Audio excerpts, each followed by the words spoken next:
There's a place in northern Michigan where the water doesn't just flow, it remembers. Not quite a river, not quite a lake, the Inland Waterway is a 38-mile stretch of calm that cuts through the wild, connecting Crooked Lake to Cheboygan through a winding chain of rivers and lakes. It was a lifeline long before roads, before railroads, even before Michigan was Michigan. The Anishinaabe paddled it for centuries, 50 encampments, thousands of years, stories still sleeping in the mud at Ponchwain. And then came steam. By the late 1800s, the waterway became a highway of wooden smoke. Mail, lumber, and tourists all floated from Petoskey to Mackinac Island on vessels like the Irene, the Sailor Boy, Topinabee, and the city of Cheboygan. You could leave Detroit or Grand Rapids by rail, switch to a steamer in Oden, and be sipping lake breeze at the Grand Hotel by the next afternoon. Locks were dug, bridges were swung. At Alanson, the clamshell lock was unlike anything else. Tugs and steamers had to hinge back their smokestacks just to pass under the high bridge. It wasn't just travel, it was choreography. This waterway built towns, it fed mills, it made memories, and although the steam is long gone, the current still knows the way. I'm Chuck. I'm Poppins. The channel's Restless Viking. Let's go on an adventure.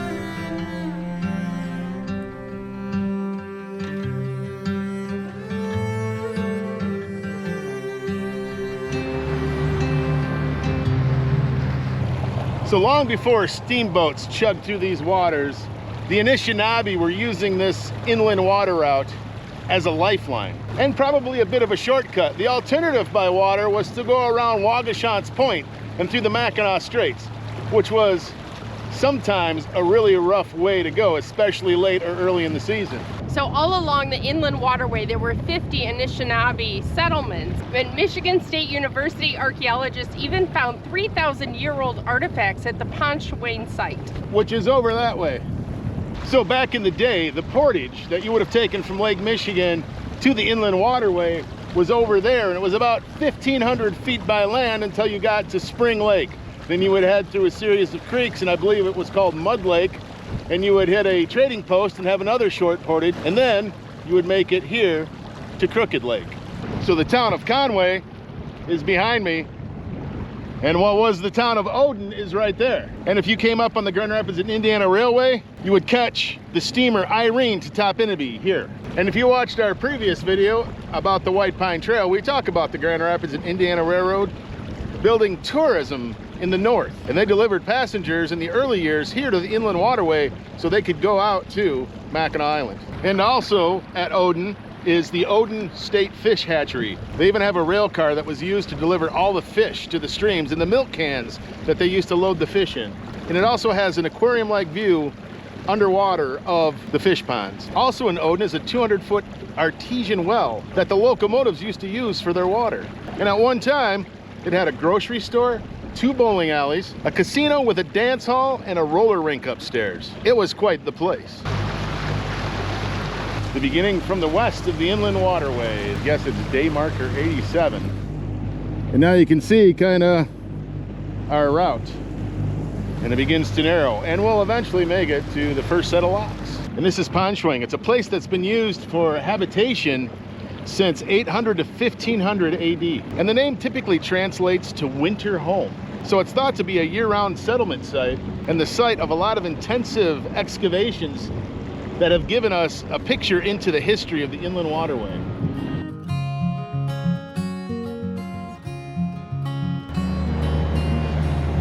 Teamwork. I have no idea what happened. Suddenly I'm just bleeding everywhere. And a Band-Aid solved it. If I knew we were going to improvise, Poppins, I would have prepared something.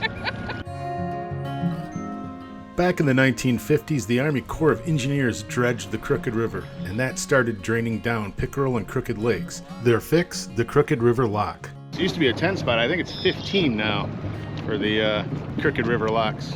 But what makes it stand out is that rare clamshell design. 2 curved steel gates that open and close like a giant jaw. It gently lowers boats just a few inches. It's simple, strange, and one of a kind. And it's cash only, and still working like it was 1959.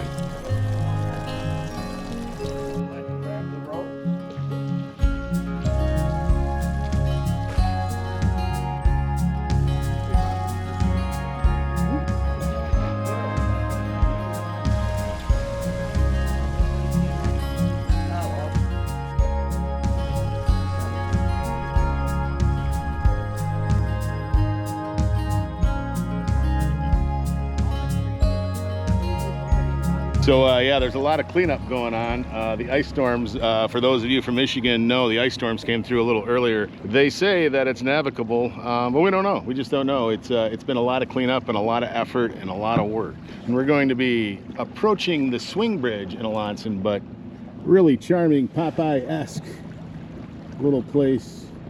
Up ahead is the Alanson swing bridge. It's kind of a unique little bridge that swings on one side to allow boats to go through. Used to be a 14-foot high wooden bridge there back in the day. High bridge wasn't quite high enough for some of the steamers, so they had to hinge back their smokestacks. The Top-Innaby ship even had to hinge back the pilot house, and then the smokestack was telescoping, so it could make it under high bridge, which wasn't very high. And then it was replaced with another bridge, and then this one, the swing bridge. We have to make a few quick modifications to fit under the swing bridge. So Chuck is putting the antenna down. Let's see if we can make it.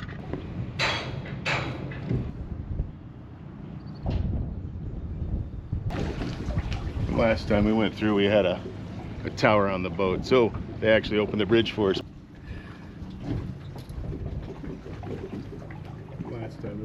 So by the 1870s, northern Michigan was booming. The Grand Rapids and Indiana Railroad reached Petoskey in 1873, hauling in lumbermen, settlers, and eventually tourists. By 1880, the Michigan Central Railroad joined the mix, and those two railroads coming into the tip of Michigan fueled the lumber boom and started the tourist industry in northern Michigan. And meanwhile in Cheboygan, a man named Frank Salmons had a hunch. Maybe that chain of waterways that they were using to float logs could haul more than timber. So he hired 4 men and 2 horses, and they went out to start dredging the mouth of the Indian River. And then soon after, his tugboat, the Maud Simmons, began hauling mail and supplies upriver to Alanson. And by 1876, the state was on board. The Bureau of Swamplands, and I actually had to look that up to see if that was actually a government agency, but it was. The Bureau of Swamplands kicked in $20,000 for dredging on the Crooked River. And as they widened the river and dredged the river, that opened up the economy to more commerce. And then steam took over. And then the steamer, the Irene, started hauling passengers and freight in 1884. And a Captain Fields ran that route until 1915. And it was said from Conway to Cheboygan, old Captain Fields could do the trip in 10.5 hours. I hope it doesn't take us 10.5 hours today, Poppins. Seeing the potential for tourism, 3 companies got together and made the Mackinac Island Hotel Company. It consisted of the Cleveland Ship Company and the Grand Rapids and Indiana Railroad, along with the Detroit Mackinac Railroad. And that was in the early years, because eventually you could leave Mackinac City when the railroad got there. But here is where that Mackinac fudginess started, was on the Inland Waterway. I like fudge. Do you like fudge? Sometimes. Depends. Peanut butter fudge is good. What kind of fudge do you like? Fudge, fudge, fudge. Just plain old. Comment below on the type of fudge you like.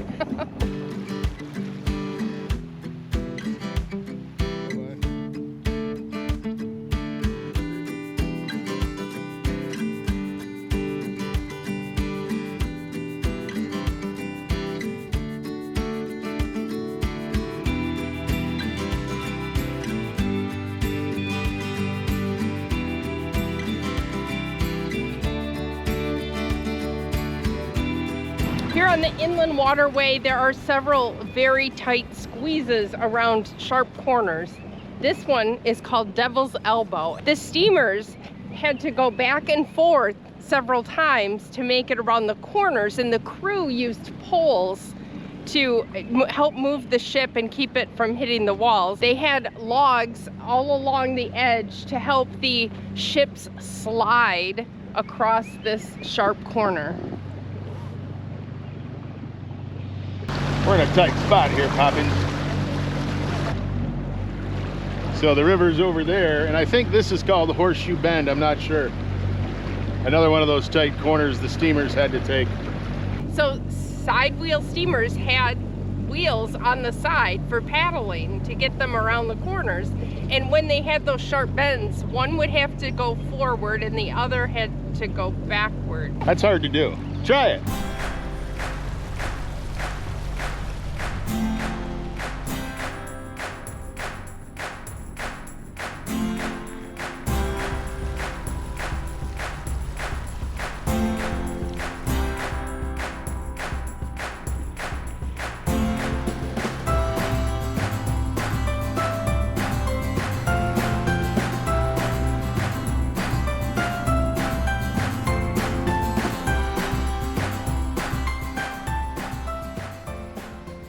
right over there on what I think today is called Colonial Point. But it used to be called, I believe Indian Point was a sad story, and it's called the Burt Lake Burnout. There was a settlement there from the Burt Lake Band of the Chippewa and Ottawa Indians. And on October 15th of 1900, a Sheriff Fred Ming and his deputies placed the belongings of those residents outside and burned their houses. And they did this at the behest of a local land developer who claimed that he had purchased the land for back taxes, but you couldn't have purchased the land properly for back taxes because the land was in trust at the governor's office. Anyways, the federal government sued, and there's been a lot of controversy about that call, but it was a sad story. The residents eventually moved to other areas here and as far away as Cross Village. We're here at Burt Lake, 10 miles long, 5 miles wide. Burt Lake was named for William Austin Burt, who was a surveyor from 1840 to 1843. Burt, along with his partner Mullett, each named a lake for themselves. So they also invented a solar compass that didn't get interference from the metal in the ground. And that brought Burt to the World's Fair in 1851. Preparing for faster boating on the wide open lake. Gets cold, you gotta turn your hat backwards.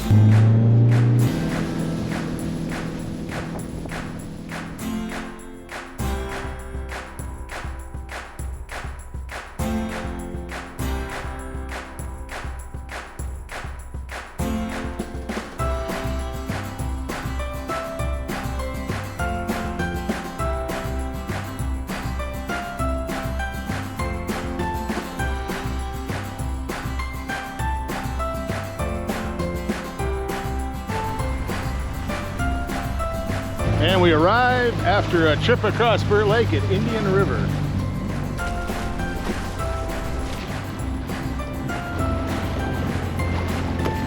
Hello. And the Indian River connects Mullett Lake to Burt Lake. Hello. Hey guys. And the town of Indian River was settled by Floyd Martin in 1876.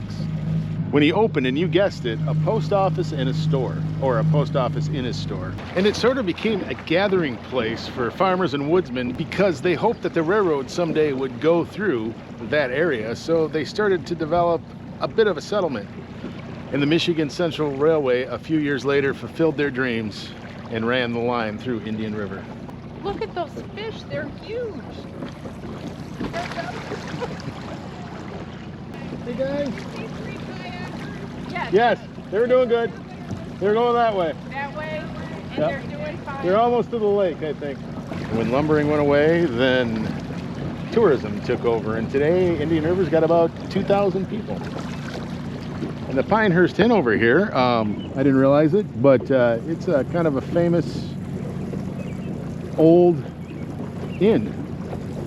So if you come up on the inland waterway and you don't have a boat, not a problem, because you can certainly rent a boat, and all you got to do is a Google search for boat rentals and the inland waterway, and you'll get quite a few here in Indian River, and pontoon boats to wave runners, maybe some fishing boats. There's lots of options out there, so don't be afraid just to do a quick Google search and see if you can't plan something.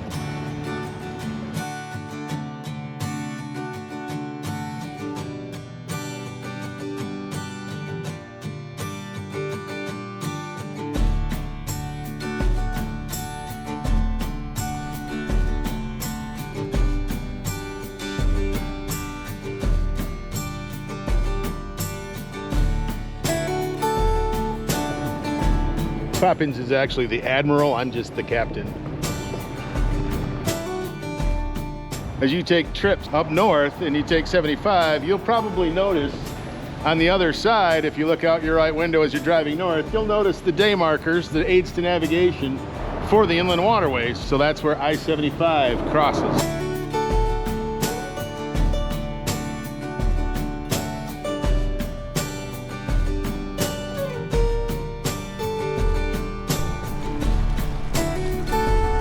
So we're heading out to sea.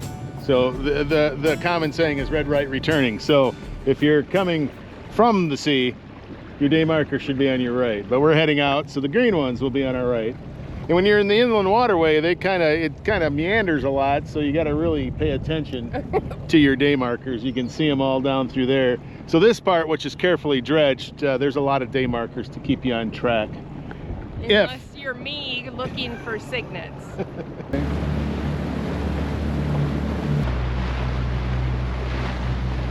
So as we mentioned, a typical steamer trip on the inland waterway would have you start in Oden on the steamer Irene. And a few hours later, you would arrive over there at Topinabee. And from there, you would transfer to a steamer like the Wilson and take that into Cheboygan. The train goes right through Topinabee and along the rows of cottages.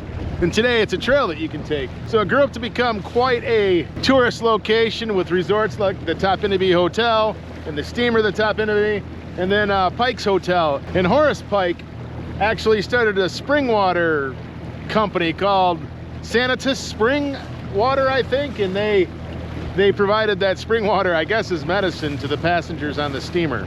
So this artesian well and the telegraph made the train station a hub for the community. Near the train station was a ball field where Mr. Kennedy, a store owner, used to organize games. And according to Beth Chamberlain, everyone, kids and adults alike, wanted to be on Mr. Kennedy's team.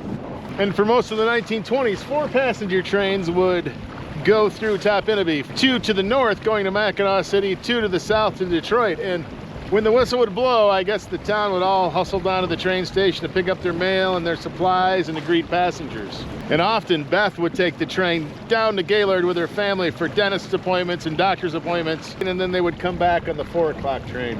And from 1840 to 1843, John Mullett was one of the surveyors and mappers of the area, along with his partner Burt from Burt Lake, decided to name this large lake after himself, so Mullett Lake. And some consider it one of the inland Great Lakes. It's 10 miles long by 4 miles wide. And apparently 39 species of fish. In 2017, it was considered one of the most diverse lakes in Michigan, I guess.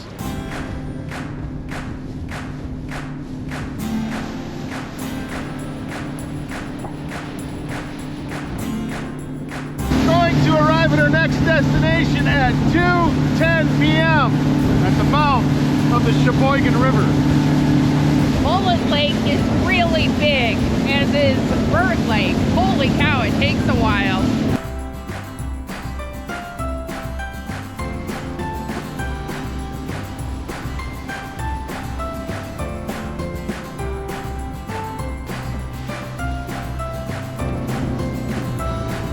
Now we're entering the Cheboygan River.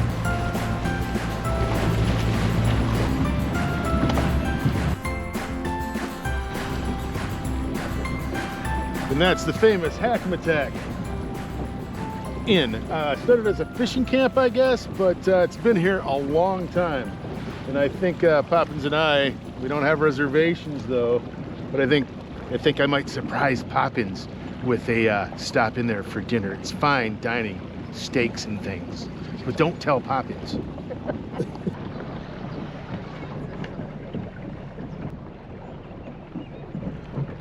See, some of the tops have come off due to the ice storm.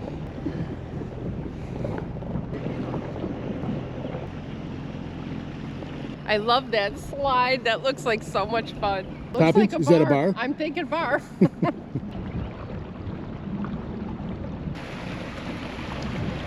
So the Cheboygan River is definitely one of those rivers that was a tourist destination. And today, as you're cruising along, you'll go under the Northeastern State Trail Bridge, which is a former railroad bridge for the Detroit and Mackinac Railroad, where you could get on a sleeper car and eat in the dining car and head up here to your vacation. And it's a pretty extensive rail trail today.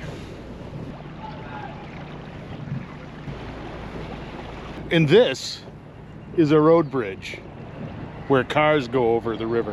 I have no idea the history, but I imagine it was built sometime in the 20th century, I'm thinking. And as you get closer to Cheboygan, you have the lots of pine stumps. It kind of widens out, gets shallow in places. Everything kind of spreads out. Isn't quite as charming as Indian River or Crooked River, but pretty cool.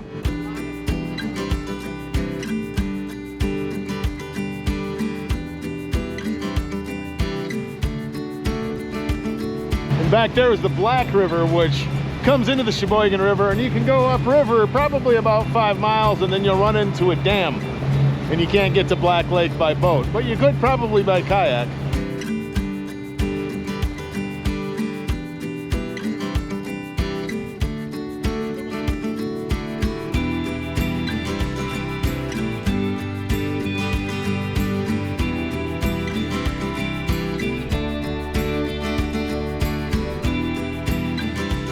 The Cheboygan Lock has been helping boats cheat the river since 1869. It was built by a group of Civil War veterans. Rebuilt in 1927, it opened the door for bigger vessels hauling lumber to Lake Huron.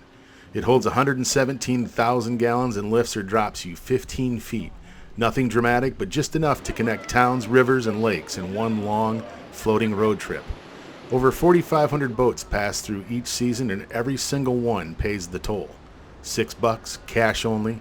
No cards, no apps. Just a handshake with history and a few wet dollars. Still run by the Army Corps of Engineers, the Lock's a quiet workhorse that keeps the water and the stories moving.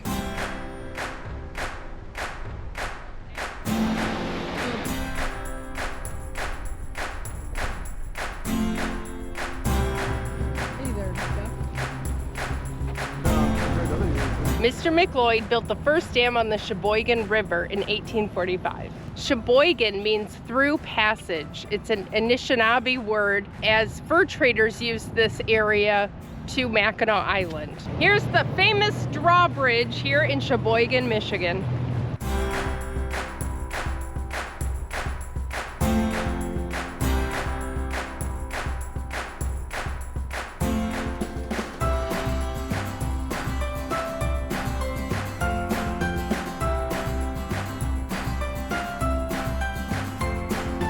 So in 1944, Cheboygan became the home port for the U.S. Coast Guard cutter and icebreaker Mackinac.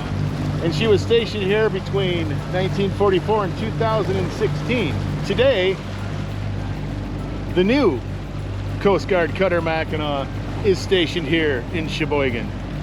And by gosh, the Boblo Island ferry is heading in with a load from Boblo Island. Now, a lot of you say, Boblo Island's an amusement park down by Detroit. Well, there's a Boblo Island up here too.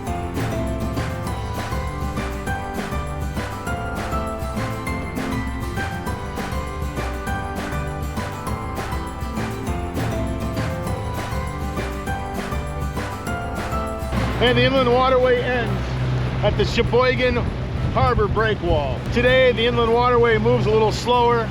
The smokestacks are gone, the mail is delivered in trucks, and the rail lines have rusted into history. But if you listen closely, really close, you'll still hear it. The edges of paddles in Crooked Lake, the clank of the key on the swing bridge, the faint hum of the Irene's whistle as she rounds Horseshoe Bend. It isn't just a route on the map. It's a quiet spine of northern Michigan.